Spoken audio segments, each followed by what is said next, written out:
This is Matt, and this will be a video on how to download Trello. Now, I'm right here on the main Trello download page. You can find it at trello.com/platforms. I'll put that URL as a link in the video description just below this video, so you can just click on that link and wind up here.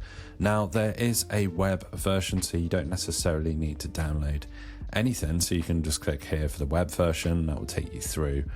You'll just register your account or log in if you already have an account. Now there's a mobile version and a desktop version here, so it has correctly identified that I'm on a Mac, so it's given me this option right here at the top for the Mac App Store, the Apple App Store, so you can click on either of those. But they also have it on the Google Play Store and the Microsoft Store right there. Trello is also supported by these modern browsers, as we see here, and you can download the versions for Chrome, Firefox, Edge, and Safari. So those will be the browser extensions.